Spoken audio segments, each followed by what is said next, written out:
Folks, it's a new quarter, a new year 2025. I'm delighted to be back here to furnish you with actionable insights as usual, crucial to your cross-border decisions, important for your optimization of cross-border relations and interactions. And this quarter, we'll be having dimensions in the geopolitical economy. Dimensions in the geopolitical economy. And I'll be your regular anchor, God willing, Abiodun Abari. Abiodun, welcome, and I say thanks for clicking in, and thanks for your continuous listenership. Now, let's list about shoes and sprint away. We understand the concept of the geopolitical economy, which itself exists as a Marxist critique of the contemporary established theories of international relations and the international political economy. Okay, so we talked about the mainstream views of the global economy in previous quarter, and which actually portrays a seamlessly united whole by market or by a single big player or a state or country, which is in effect an hegemony. Just as we have in the case of the U.S., the hold of the United States on the international relations and the international political economy since the end of the Cold War. Okay, so the geopolitical economy itself asserts that the first theories of international relations should actually be predicated on the classical political economy. Okay, talking about the Marxist theories of imperialism. Okay, and the development and evolution of capitalism involves the interaction and interchange of political quantities, which are, of course, sovereigns, all right, whether nation states or countries. So that actually deviates from the contemporary orthodox views. Okay, so the concept of the geopolitical economic functions as a totalist approach to truly understanding the international relations in the capitalist global economy. And I recall predicating my argument on three major premises. First, the theory of materiality of political entities, as I said, that the materiality of the states actually asserts that asserts an important role that nation states play as indispensable social actors in managing the contradictory value productions of capitalism. Capitalism itself can just be likened to chaos. So the existence of social actors as represented by states, nation states, is crucial. Okay, so looking at the uneven and combined manifestation of capitalism. Okay, and that's actually creates a multiple polaristic tendency. All right, and you talk about the counter globalization and U.S. hegemony theories, right? Talk about imperialism on the one hand, and which actually tends towards manifesting and maintaining the unevenness of the development of capitalism. Okay, that's actually development in the core of capitalism, especially the first world countries and other development in other climes. And you also have anti-imperialism, which actually is a response by developmental states in preventing, in limiting, and in counteracting against imperialism. So we also go on to look at that struggle between imperial forces and anti-imperial forces, in which we look at how that struggle has prevailed.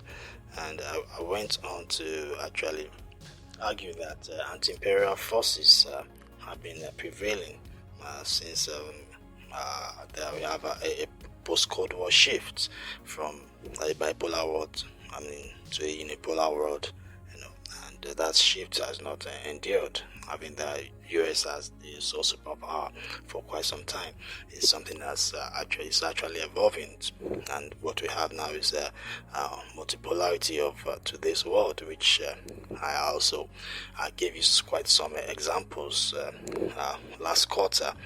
from the happenings in the Arctic Circle to the proliferation of communication satellites, the activities in the South China Sea, where China is a dominant naval power. I can even say that China is a superpower when it comes to the Navy in the world right now. And of course, the manifestation of the Russia-Ukraine conflict too. Okay, and we also look at, of course, the BRICS, the acceptance, performance, and expansion of BRICS, which we'll dwell on activities of BRICS today. Okay, so basically, we understand that the concept of the geopolitical economy is an antithesis to globalization. Right, so globalization itself, it's a situation where nation states are not important, nation states are underplayed, or you have a case of hegemony where only one nation state or one country matters and others are relegated to the background. Okay, so the concept of the geopolitical economy runs antithesis to all that. All right, so and I say that in the struggle between imperial and anti-imperial forces, that anti-imperial forces are really coming to the fore, coming to their own with the world evolving into multipolarity as we have, and I talked about the acceptance, performance, and expansion of BRICS. Right, BRICS, the geopolitical bloc that was formed on the 16 June 2009, originally having Brazil, Russia, India, and China before South Africa joined in 2010. Okay, I know that as it is now, the BRIC, even the original members, 5 members contributes 35% of global GDP, much more than the G7's 30%. All right, and of course, they are the four of the digitalization of all transactions and the implementation of an alternative international payment and settlement system, something that should replace the US dollar denominated system. Okay. So, like I said, this Global South Champion organization, which of course started with 4 nations in 2009. Right? So, and in 2024 we have having 4 new full members in 2024: Ethiopia, Egypt, Iran, and United Arab Emirates. I recall then that Nigeria, under the leadership of President Obasanjo, was part of the pioneer talks for BRICS, and the proposed name then was BRINC, B-R-I-N-C, with Nigeria, to include Nigeria, even before the South African factor. But Obasanjo's successor, late President Omari Ardua, did not continue that policy direction, and the rest, as they say, is history. And of course, in October 2024 in Kazan, Russia, that historic summit, 13 countries received official invitations to become partners. Becoming partner is the step to take before becoming full members. So 13 countries were invited to become partners at that summit. And in December 2024, Russia announced that 9 countries out of the 13 that accepted the invitation and would, as from 1st January 2025, become partner countries of BRICS. Countries Belarus, Bolivia, Cuba, Indonesia, Kazakhstan, Malaysia, Thailand, Uganda, and Uzbekistan. And the other 4 invited countries yet to accept their invitation as at December 2024. They've not rejected the invitation, but no official response yet.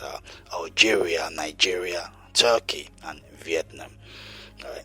So, and Saudi Arabia itself has been invited to be a partner, but no, to be a full member, but no answer yet. Yes, Saudi Arabia has not given an official response, and Argentina rejected outrightly the invitation to be a full member. The former center-left government in Argentina was at the forefront of joining BRICS, but when they lost power to the right-wing U.S.-friendly politicians in Argentina, there was a policy somersault concerning BRICS, and hence the rejection of the invitation and the termination of the process of full membership. So we have 9 full members, 9 partner countries, then 4 that have received invitation to become partner countries, but no official response from them. Then we have 1 member that's been invited to become a full member, Saudi Arabia, but no official response, and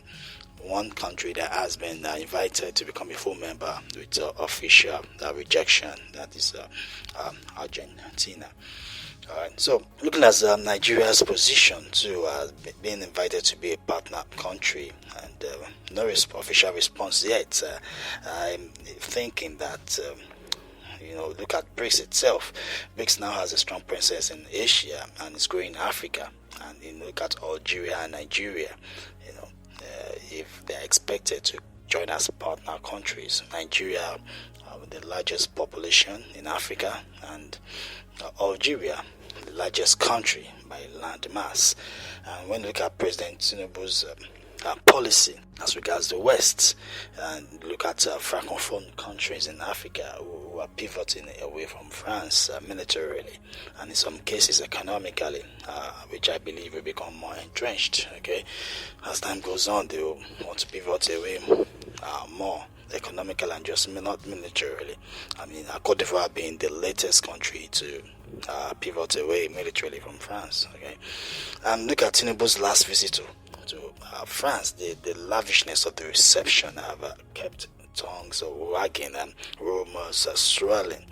Right, and even the virtue signaling of changing to the old national anthem that was bequeathed by the colonial masters is also a factor that the President Tinubu's administration, with that administration, accept the invitation to become partner country of BRICS, bearing in mind that the incoming administration of Trump has said that he will do everything to make sure that any country that wants to pivot away from the dollar will receive adequate sanctions to be whipped in line.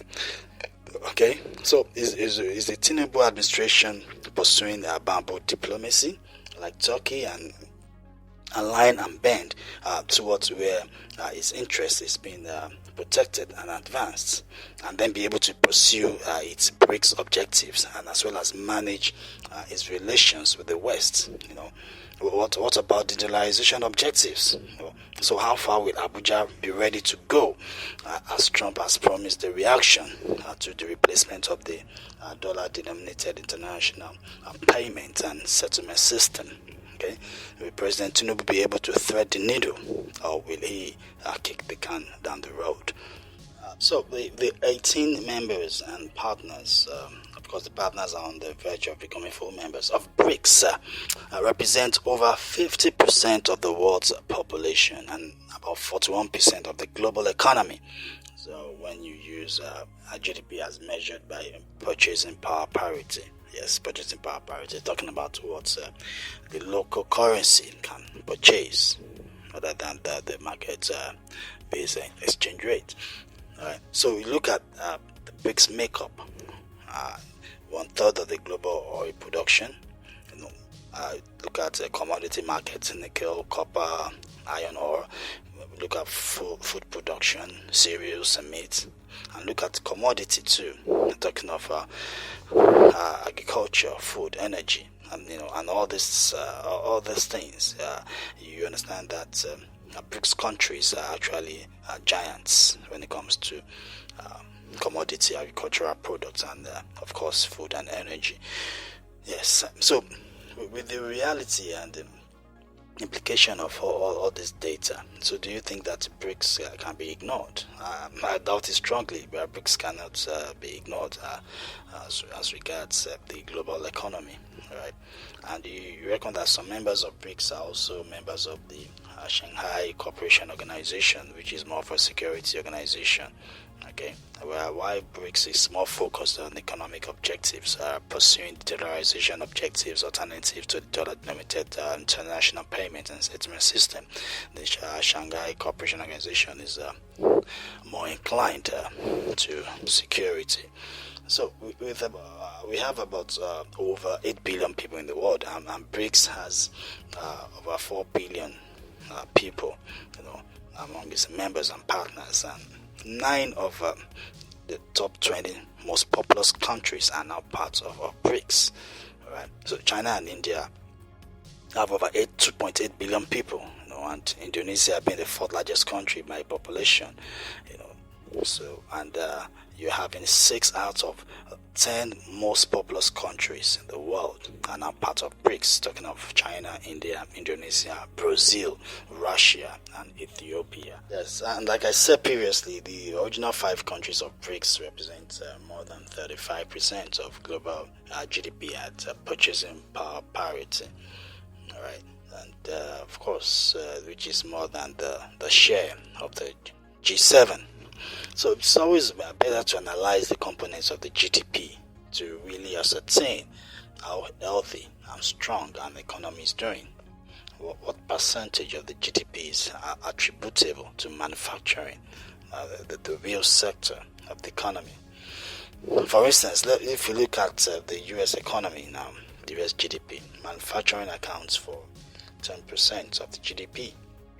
And 21% is from finance, insurance, and real estate. 13% from professional and business services, and 18% from healthcare. Yes, healthcare. Funny enough, despite being one of the worst among the G7 by all these indices of health outcomes, and spending twice as much as a percentage of GDP when compared to other countries in the OECD. Okay, so it's ironic that the US has the worst health outcomes among the G7.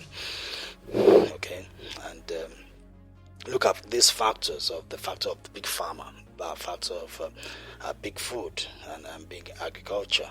All right, we're talking that big food uses inorganic means to produce food.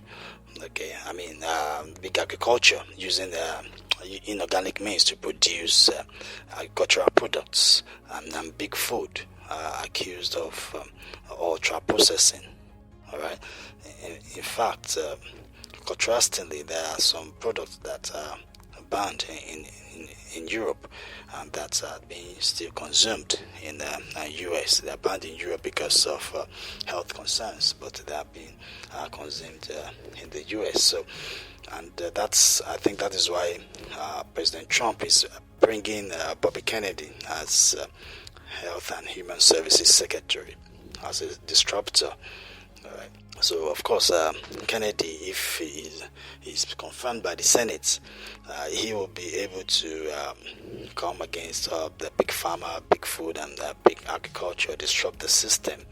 And he wants to make sure that, yes, Americans eat healthy. And maybe if that happens, the health outcomes in the U.S.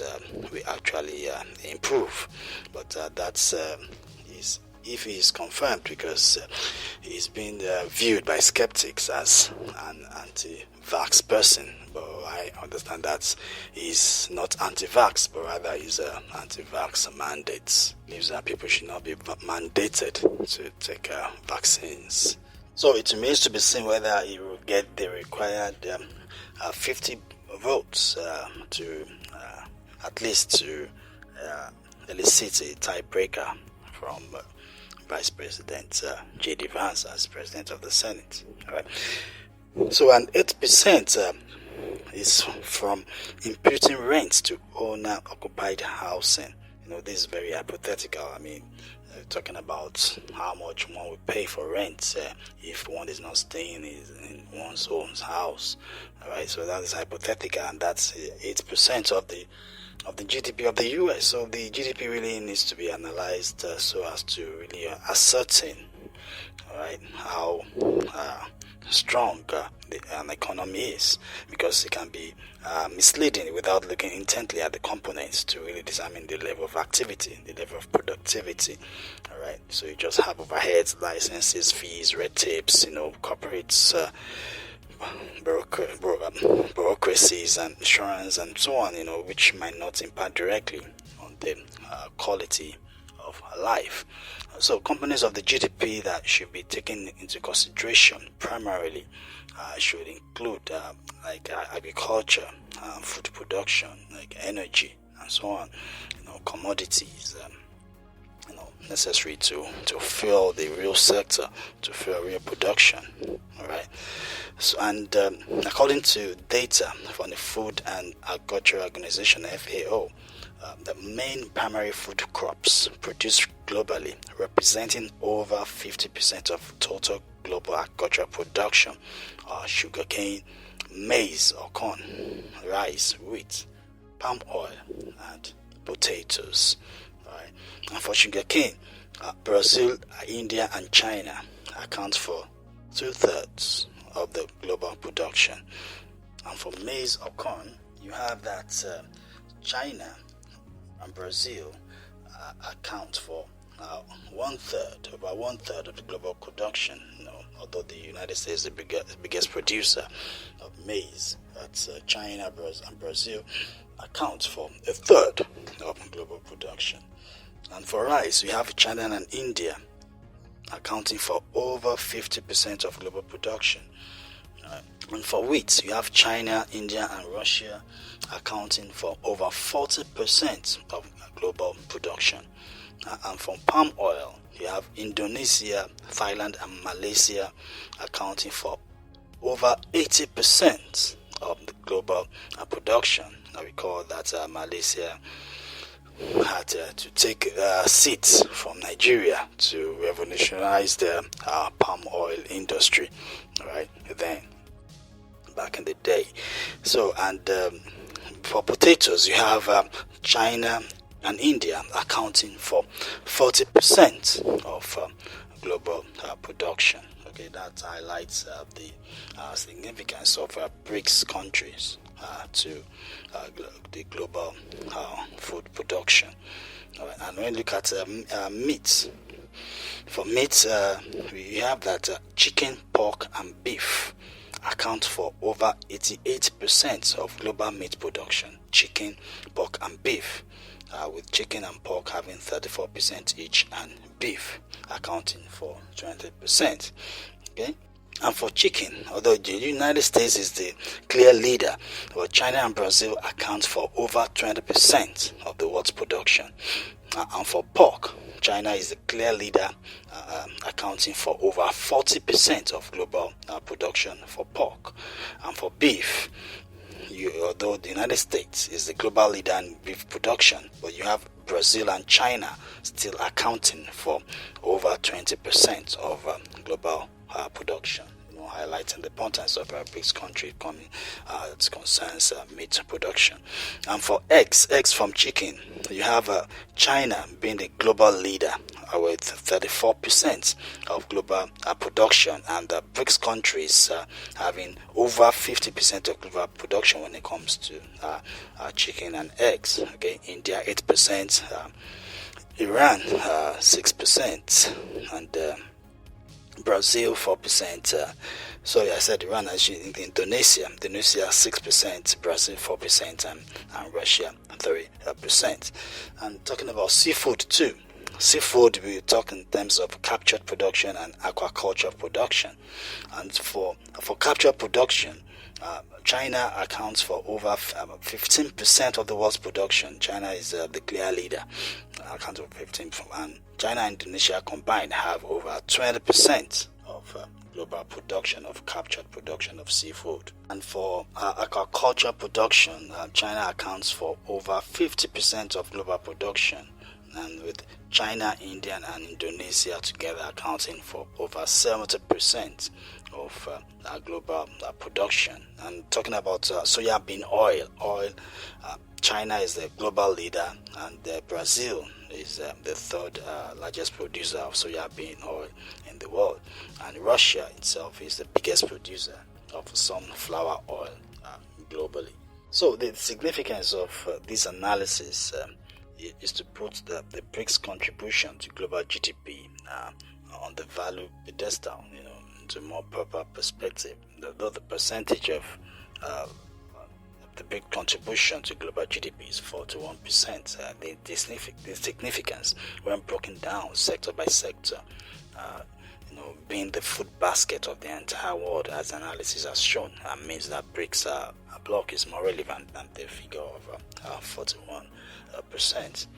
Even energy-wise, 5 of the top 10 oil producers in the world are BRIC countries: Russia, China, Iran, United Arab Emirates, and Brazil.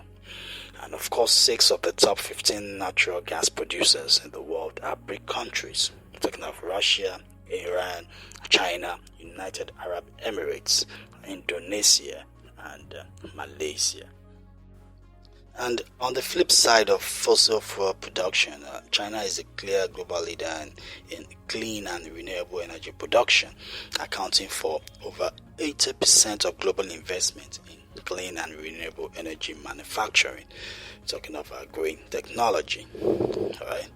So other countries like the United States have to use tariffs so that their own local industries can compete with Chinese companies who are actually clear leaders in this regard. And when we look at the critical minerals, the commodities driving the renewable energy sector, the necessary inputs to allow the renewable energy sector thrive. Look at iron ore.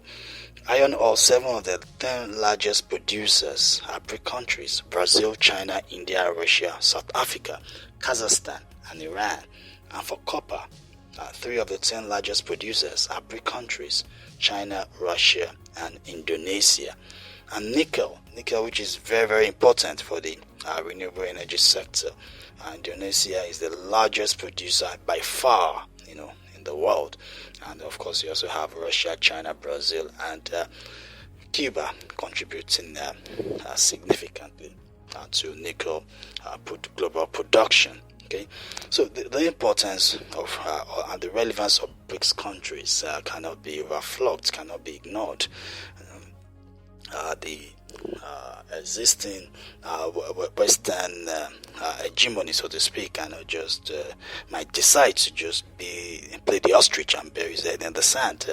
But the reality of the significance, the strength, the relevance, and the kind of push the BRICS is giving to the existing global world order cannot be ignored. Like global South economies are pulling together to create new alternatives, challenging the old order of the US dollar denominated international payment and settlement system.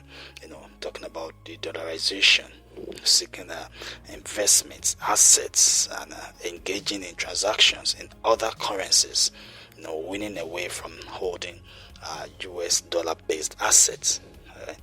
And recall that the historic summit in Russia called for the transformation of the international monetary and financial system.